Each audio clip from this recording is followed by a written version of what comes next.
కృష్ణం వందే జగద్గురు.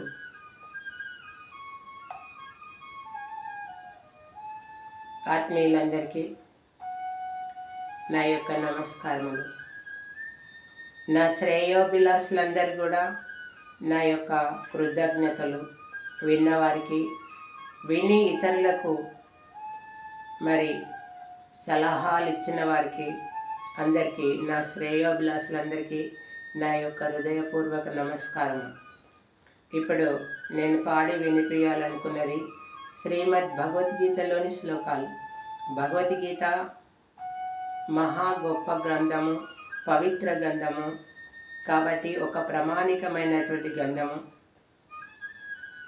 మరి పెద్దలు ఎంతోమంది, గాంధీ మహాత్మా కానీ ఇప్పుడు శిలా విగ్రహాలు ఎవరికైతే ఉన్నాయో వారందరూ కూడా భగవద్గీత చదివి తరించినోళ్ళే. కాబట్టి ఈ భగవద్గీత చదివినట్టయితే మోక్షానికి మార్గమని మరి పెద్దలు శ్రీకృష్ణ భగవానుడు ఈ గీతలో ఉపదేశించడం జరిగింది. జాతస్య ద్రుహునో మృత్యుః ద్రుహం జన్మ మృతస్య చ తస్మా పరిహారేద్దే నత్వం శోచితో మర్గసి.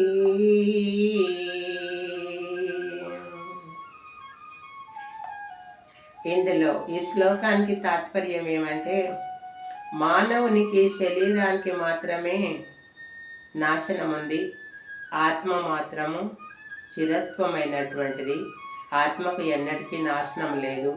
అది అగ్ని లేస్తే కాలదు, గాలి లేస్తే ఆరదు, నీరు లేస్తే తడవదు అనేటటువంటి సిద్ధాంతం ఉన్నది. కాబట్టి ఆత్మ దోషరహితమైనటువంటిది అని ఈ శ్లోకంలో ఉన్నటువంటి తాత్పర్యము. పుట్టిన వానికి మరణము తప్పదు, మరణించిన వానికి జన్మము తప్పదు.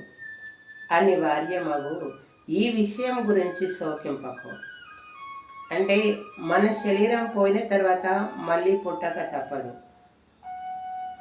మనము ఎంత దుఃఖించినా కానీ కూడా మరణాన్ని తప్పించుకోలేము అనేటటువంటిది శ్రీకృష్ణ భగవానుడు అర్జునుడికి ఉపదేశించినటువంటి శ్లోకము. మహా గొప్ప శ్లోకం.